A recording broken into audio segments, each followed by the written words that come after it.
ከአምስተኛ ክፍል ጀምሬ እስከ 10ኛ ክፍል ሰው አገናኙኝ በማለት የአባትነት ፍቅር በመጠማት በመሰቃየት ያደግኩ ልጅ ስለሆንኩ ስለሚገባኝ ነው የምነግርሽ። የት ነህ አባቴ? ሰው ሲመላለስ እየጠየቁ የሆነ ሰው ሽኩ ስለኝ ከአያቴ በር ሰርቄ ሄጄ ኮምቦልቻ ራሴ ፈልጌ ሄጄ አገኘሁት። ከልጆቹ ደብቆ ለብቻው አግኝቶኝ መልሶ ሀገር የሸኘኝ መቼም ማረሰው ከልቤም አይወጣም። እንደዛ አድርጎኝ እንኳ ደውሎ አሳድጎኝ አያውቅም። ለምን? ከእናቴ ጋር ባላቸው ችግር ሊሆን ይችላል። እኔ እናቴንም እንድናት አለልም። የሁለቱ ችግር ነው በቃ። እኔ አሁን የገባኝ ማለት ነው የአባቴ ጭካኔ ላይሆን ይችላል። አሳድጎኝ አያውቅም። አሁንም አይደውልልኝ፣ እኔም ባይደውልልኝ ምንም አይመስለኝም። ከእናቴ ውጭ የሚናፍቀኝ የለም። እኔም እጅ ህይወቱን አልረብሸውም። አገኝሽኝ ግን ማን ይጎዳል? እኔ ግን አለቅሳለሁ፣ ውስጤ ይጎዳል። አባት ያለው ሰው ሳይ አሁን ነው የምልሽ። ትናንትና የቶሚን አይቼ ቶሚ አባቱ ጋር ሲሄድ እንዴት እንደሚያምር አባት ነው። ይግደልም ይጨርስም ለልጅ አባቴ ስል ኩርት ይላል። እኔ ደግሞ ንጹህ ወንድ ነኝ፣ ሱስ የሌለብኝ፣ የማልጠጣ የማልሰክር፣ በጊዜ ቤት የምቀመጥ፣ ስራ ለመስራት የምሞክር፣ ልቤ ደግሞ ንጹህ የሆነ ሰው ስለምታውቀው ነው የምነግርሽ ነው። እንደዚህ አይነት አባት አይገኝም።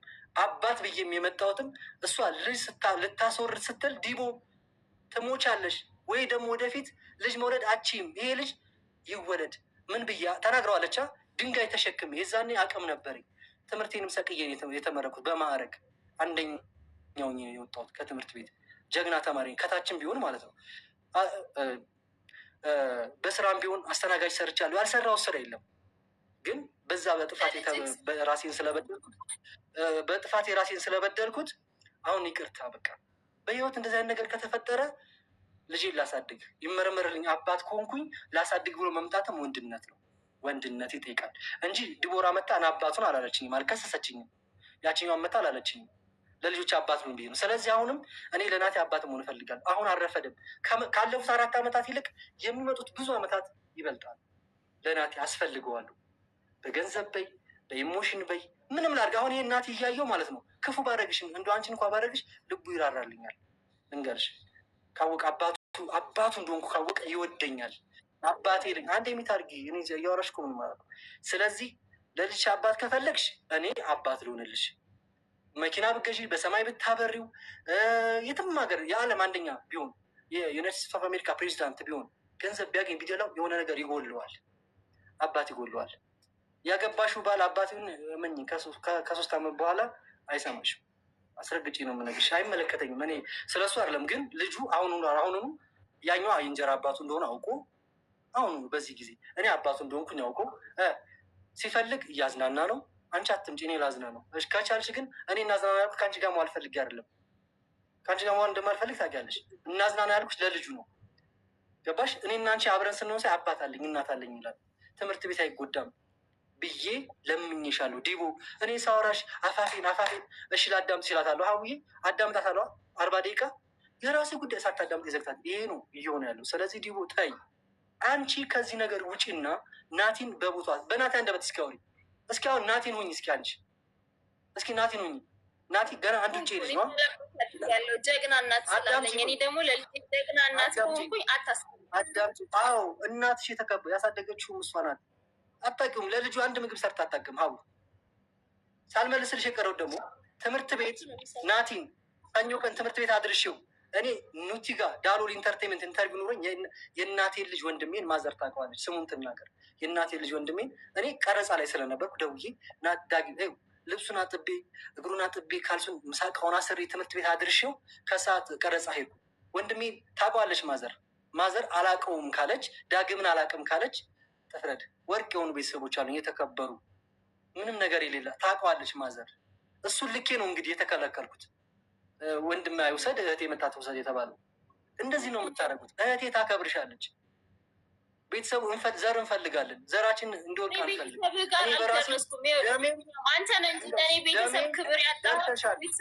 አላውቀውም እንደዚህ ነበር። ወንድሟ ላልሽ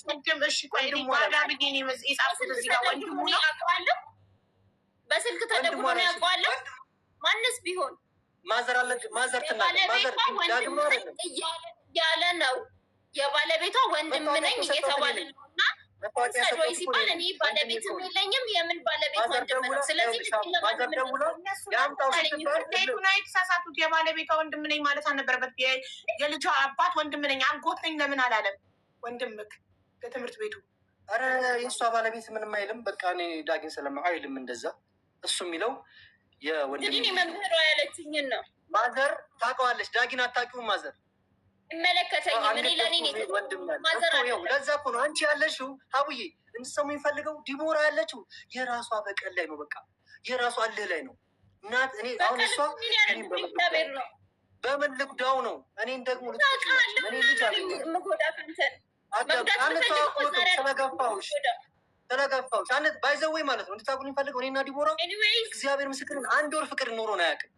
መታችሁ ሚስት ምናምን አትበሉ። እኔ እና እሷ በህይወት አጋጣሚ ተገናኘን። ወንድም ኦፊሻል ቢኒ ዲቦራ ሀቡዬ እንዴት ዋላችሁ? ኦፊሻል ቢኒ ችግሩ አንተ አሁን አታክ እያረካት ነው። ገባ?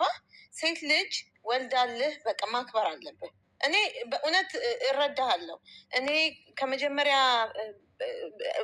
ጓደኛ በለው ወልጄ 5 ዓመት አካባቢ ልጄ ራሱ አላሳየውም አባቱን ብዬ 5 ዓመት ላይ ጠየቀኝ። ሲጠይቀኝ ሄጄ ሪፖርት ሳረግ ቻይልድ ሰፖርት እንዲደረግበት ተደረገ። እሺ ዲቦራ ይሄ ለአንቺ ነው። በእውነት ለእግዚአብሔር ብለሽ አንቺ ይቅር ብለሽ ልጁን እንዲያይ ብታረጊ እግዚአብሔር ለአንቺ በር ይከፍትልሻል። አይደለም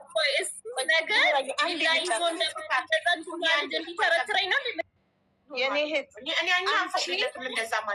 አንቺ የእግዚአብሔር ልጅ ነሽ አይደል? እኔ አም ቴሊንግ ዩ እግዚአብሔር በር ይከፍትልሻል። እና ሀቡ ያውቁኛል። አሁን የመጨረሻ ጠንባራ ድሃ ነበርኩኝ። እሺ ሌሊት እየተነሳው ቻይልድ ሰፖርት ላለማድረግ ልጄን እንዳያገኝ ብዬ ቻይልድ ሰፖርት ላለማድረግ ግን ልጁ ራሱ አባቴ ያለኝ 5 ዓመቱ ላይ ከዛ ልክ 5 ዓመት ከምናምን ሲሆነው ሄጄ ቻይልድ ሰፖርት ሳረግበት አባትየው ልጄን ብሎ መጣ ብር ሊከፍል ሲል ገባሽ?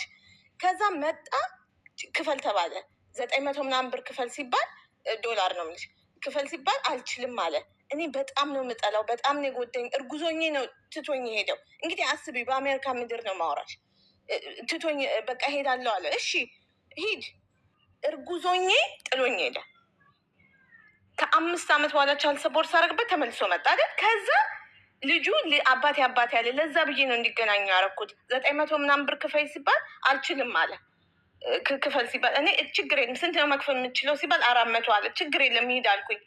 ዲቦ ያንን አርጌ ክንፈይሙ ድሮ የማውቀው ልጅ ጋር ተዋወቅኩኝ። በኋላ የመጨረሻ ሀብታም እዚህ ሀገር በጣም የተማረ እግዚአብሔር ሰጠኝ። አንቺ ፎርጊቭ አርገሽ ልጅሽን ጊቭ አፕ ስታረጊ እግዚአብሔር የሚለቀው ነገር አለ። እመኚኝ ዲቦ ክንፈይሙት እኔ 5000 ብሩን የእሱን እኔ ከፍልሻለሁ። አንቺ ካሳየሽው 12 ወር ሙሉ እኔ ሰጥሻለሁ። እና ልጁን አሳዩ። ይቆጭሻል ዲቦ። እግዚአብሔርም አንቺ ስትፈቺ ይፈታሻል።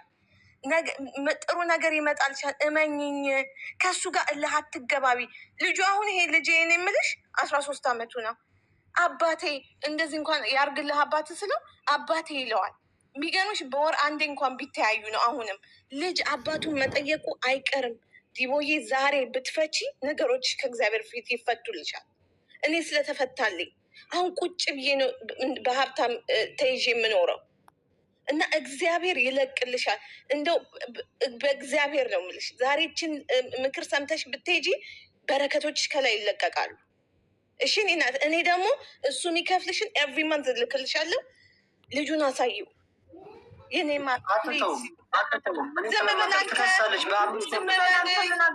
ጌታ ሆይ አንተ ልጅህን አይደል እንደምትፈልገው ማለት ትፈልጋለች የሚለው እኔ እፈልጋለሁ ለማለት ነው።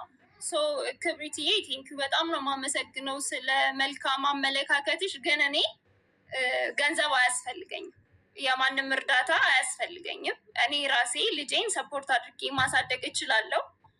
ገንዘብ ነው የምትፈልገው ብሏል። ጀስት እፈልጋለሁ። እኔ ግን አልፈልግም። 5000ን ራስ ተጠቀመው፣ ራስን ሰፖርት አድርግበት። ምክንያቱም ሁሌ ሮሮ ስለሆነ የምታወራው አልፈልግም ብለሽ ፍርድ ቤት አስገቢ። ያንበላት እኮ አንድ ዲቦ ምንድን ነው አላማሽ? ማለት ነገ እኮ ልጁ ይኸውልሽ፣ ማለት ነገ ልጁ እኮ ይኸውልሽ አባትነቱን እኔ አላየሁትም። ነገ በልጁ ልጇ እያለ ከቅድም ጀምሮ ሲያወራ ነበር አይደለም ነው ማለት ያለፈው እኮ አልፏል። ይኸውልሽ ያለፈው አልፏል። ይኸውልሽ አሁን በዚህ ደቂቃ ያለፈው አለፈ። ነገም ደግሞ የሚመጣው ነገር የሚመጣብኝ በደል ያልፋል። እኮ ያልፋል። አያልፍም ማለት አይደለም። ግን ደግሞ እኔ ልጄን ማሳደግ አያቅተኝም። እኔ ልጄን አሳድጋለሁ። አንዴ ልንገርሽ፣ አንዴ ዛ ረጅም ሰዓት ሰጥሻለሁ። ስሚኝማ፣ እኔ በእድሜ በጣም በልጥሻለሁ ማለት እኔ 36 ዓመት ነው፣ አንቺ ገና 20ዎቹ ቤት ነሽ። ስሚኝ፣ ግድ የለሽም ይጠቅምሻል። ይኸውልሽ አይኖ የደረሰብሽ በደል፣ ብቻሽን ያሳለፍሽው መከራ፣ ልጅሽን ለማሳደግ የከፈልሽው መስዋዕትነት፣ ይሄ ሁሉ ልጅሽ ሲያድግ አባቴን ብሎ ድካምሽ ገደል ይገባል። ትናደጃለሽ። ነገ ልጅሽ 17 ዓመት ጎረምሳ ሲሆን አባቴን ማወቅ እፈልጋለሁ ብሎ ሲሄድ ይሄ ሁሉ ብቻዬን ለፍቼ ያለሽ የዛኔ ነው የምትናደጂው። አሁን ገና ነው፣ ገና 3 ዓመቱ ነው ልጅሽ። ገና ረጅም ርቀት ትጓዣለሽ። አባት ያስፈልገዋል። የእንጀራ አባት የእንጀራ አባት ነው። የእህቴ ባል የእህቴ ባል ነው። አጎቴ ወንድሜ ወንድሜ ነው። ለእኔ ልጅ አባት መሆን አይችልም። አባቴ ሀያት ነው። ለእኔ ልጅ አባት መሆን አይችልም። አባት ብቻ ነው አባት መሆን የሚችለው። አባት ምንም ነገር ቢሆን አባት ነው። በጣም በድሎሻል፣ በጣም ተጎድተሻል። ብቻሽን መስዋዕት ከፍለሻል ለልጅ ከእርግዝና እስከ ምጥ እስከ ማሳደግ። ግን ይሄ ሁሉ ነገር ገደል የሚገባበት ቀን ይመጣል። መቼ ልጅሽ አድጎ አባቴን ሲልሽ ለምን አባት ያስፈልግሃል? እኔ እናትም አባትም ሆኜ ያሳድጌት እኔ እንዲለፍቼ እኔ እንዲያርጌት እናት እናደጃለች ሲለኝ አባቱን ሲጠይቀኝ አባት እንደዚህ እንደዚህ እንደዚህ ብዬ እነግረዋለሁ በስትክክል ምክንያቱም እኔ እፈልጋለሁ እኔ ነገር ሞት ሰው ነኝ። ደሜን እፈልገዋለሁ። ይሁ በደንብ አዳምጪ። አይባልም ማንም ማለት ነው እኔ ላይ ማንም ሊፈርድ ይችላል። እስከዛሬም ኮሜንታተር ልጄን ግን እፈልጋለሁ። ደሜን እፈልገዋለሁ። እንደ ማንም አባት መጣን አልፈልግም። ከዚህ በኋላ ሚዩት ካበራክ ፈልገኸው አንተ ልክ ሶሻል ሚዲያ እውቅና ስትፈልግ ወይም ደግሞ ስትረሳ የምትመጣበት መንገድ ነው እንጂ ልጁን ፈልገኸው አታውቅም። ውሸት አታውራ። ሲጀመር እኔ ልጄን አንቀባርሬ ያሳድገዋለሁ። የማንም እርዳታ 5 ሳንቲም ማንም ወጥቶ ይሄን ያህል አደርጋለሁ ቢለኝ አልሰማም። ምክንያቱም እግዚአብሔር ነው እንጂ ዛሬ ላይ ያቆመኝ ማንም አይደለም። ስንት ሺህ ህዝብ ነው የሰደበኝ። ልሰደብ ለልጄ ነው። ክብሬን ያጣሁት፣ ማንነቴን ያጣሁት ለልጄ ነው። ትላንትናዬን፣ ልጅነቴን፣ ጨዋታዬን ያጣሁት በልጄ ነው። ስለዚህ አባት ነኝ ካልክ አርፈህ እስካሁን እድል ሰጥቼሃለሁ። ልክ እንደ አራጣ አበዳሪ ለልጄ እንዲያደረግኩ የት ያደረግከው ነው? ግንቦት 10 ላይ አድርገህ 35,000 ብር በጥሬ ሰጠዋት ብለህ የምታወራው አንተን እንዲ ያኖርከኝ። ዲቦራ እንደዚህ ናት ብለህ ስታወራ ልክ እንደ ቆሻሻ እንደ ምናምን ትናንትና ስሜ እኔንና ቤተሰቤን ካላከበርክ ልጄን ልታከብር አትችልም። አንተ የምን ደም ነው ያለክ? ትናንትና ያልመጣኸውን ልጅ መሆኑ ሳታቀርተ ነው ልጅ መሆኑ ሳታቀርተ ነው። ታውቃለህ፣ በደንብ ልብህ ያውቀዋል። እግዚአብሔርም እኔም አንተም እናውቀዋለን። ስለዚህ እኔ በልጄ ቀልድ አላውቅም፣ አልከፍልም ነው። ብዙ ቴክስት ጽፈህልኛል። ቴክስቱን ለሀቢባ እልክላታለሁ።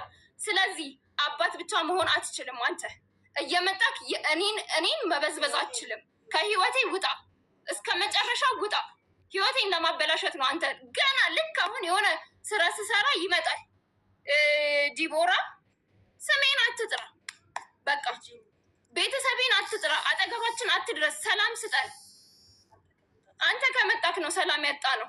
ስንትና ስንት ተረጋግቼ ነበር ኑሮዬን የምኖረው፣ ልጄን እያሳደግኩ የነበረው